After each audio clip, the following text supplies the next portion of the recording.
Hi guys, we're talking Toob Internet Services, a new service provider that's come into my area, which is based in Camberley, and they're kind of like growing outwards, and they're running fibre. So I believe fibre's in the groundwork.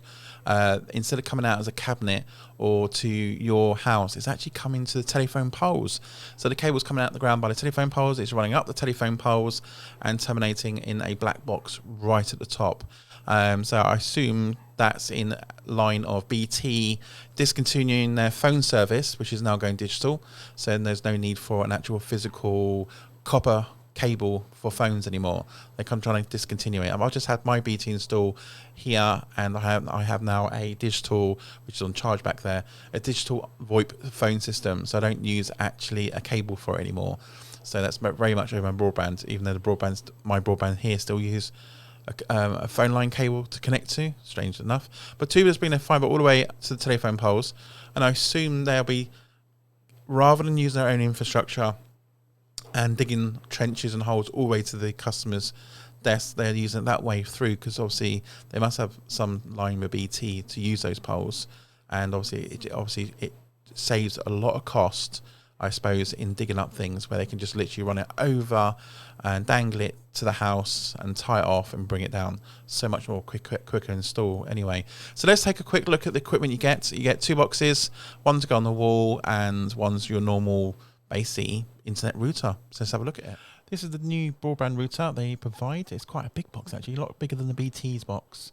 So that's the front of it. And I'm going to take a look at the back. So there's the gigabit ports, the WAN ports, power on and off. And obviously you can't take that bracket off to hang it on the wall. That's the only thing. Any trouble with that? There's LAN ports close up. Not sure if they're actually 2.4 gigabits or whether they're actually at a gigabit LANs. It's very difficult to find any information on this router. And obviously it comes with a nice bright pink cable, Cat 6, very thick cable, very sturdy.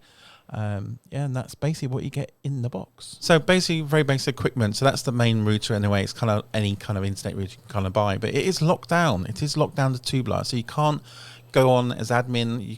It sets up like a normal 192.168.1.2 address, or 1.1 basically, and go on to it, but there's no admin. It just shows you, it just comes up saying Toob Broadband gigabit service, and that's all you get, a picture displayed. You don't get no login. Even on the back of the router, it does show you a login password for the admin account, but it has no login for it. It's just literally a photo screen. So they have locked it down. I did look up the model of the router and to see if there's any information on it, but it's very much a lot of internet service providers in the UK use them, and they do lock them down, so there's no control over it. I can't turn the Wi-Fi on board off on it, even though I use my own Wi-Fi. I can't change the DHCP range or anything like that. I'm going to have to go through Toob to do that. But at the moment, I very much got around getting it connected to the existing Wi-Fi infrastructure in the house, which is fine, which I'll do for the moment anyway. But it would be nice to turn off the internal wireless for the broadband itself. But let's have a look at how they bring the cable into the house. This is quite an interesting one, and how they're providing it. And I've got a bit of information to it as well, because I've been speaking to the engineer about the cable, and it's quite interesting what they do with it. So it comes off the telephone pole like a BT cable does. It's got a black box it comes out from, so fibre goes up to that pole, then it changes cable, comes across. Then it's got tons of cable wired up there, so you can cut slack back if you need to, comes across. I do believe this cable is an actual normal coax cable. I don't think it's fibre at all. Goes into this black box, which then gets converted back into a fibre cable. Don't know why. Then it goes through the wall to the other side, which I'll show in a second. So I think they're kind of cheating. And it comes out as fibre into that box as fibre, and then obviously we plug the Ethernet port in there into the main router, back to Ethernet again. So this little box has got a power light, sync light, it's got to always be green, and obviously then it's got a communication light which is meant to be green for when it connects to the modem. Yeah, so I spoke to the engineer, and his basic, the fibre comes in the road, it goes up that pole, and then terminates in the black box right up top on the telephone pole itself. And then it gets converted back to a coax cable. Then runs freely across to the house, and then he connects it up there, so it's kind of like stretched and kept strong up there. He's got a lot of coiling going on up there, and I kind of think you can't coil fibre cable that way, so it kind of confused me. But he says no, it's a coax cable that comes across. Then it goes into another box up there for some reason, and it pairs out. and the cables looks like it's a bit thinner. It runs across the wall, down into another black box, then gets converted back to fibre. And then it's got a very short fibre run through the wall into the other black box, which has got power to it. And then that converts it back to Ethernet. And I kind of think there's a lot going on here. So I don't know whether he's completely wrong or he's partially right. So what I'm going to might do is when at the weekend, I want to have 5 minutes, I'll go back down there again. And I'll open the black box on the other side of the wall open to see what's going on there, to see if it does come in and converts back to copper. Because he said the black box is parallel with the other black box on the other side of the wall. So obviously wondering if that black box provides power outside that does the conversion bit. Not sure. It doesn't make sense from what he's saying. Is that right or wrong? But we'll find out anyway. But anyway, it comes in now. It's lovely and speedy, and it's very, very fast.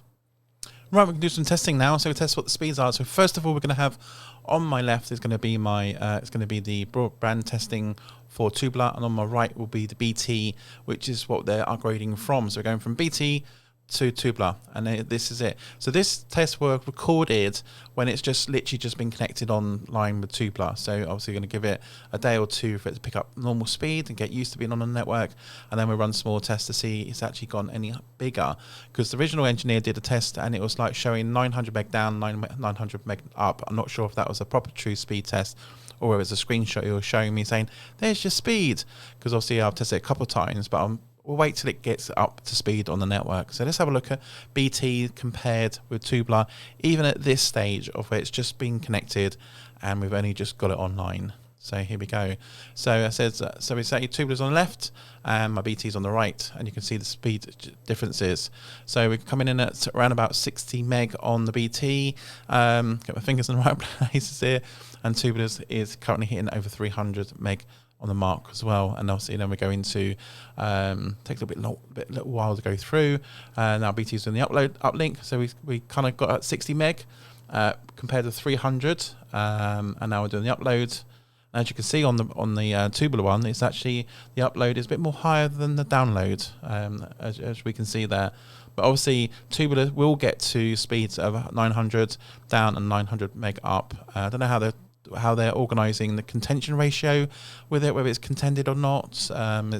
It's kind of like you get a gigabit service for like £24 per month, and it's kind of like you would pay several £100s per month for a full fibre gigabit service. So I'm not sure how the contention ratio works, but I have got a guy who's in the marketing department for Toob, which obviously got me involved on my other projects. So they're kind of like sponsoring me, not for this video, on other stuff I'm doing anyway. So it'd be nice to have a set down technical talk, how they deliver the service, and how they get the gigabit to the house, and how they get it away with delivering it for such a little bit of money each month. So there you go.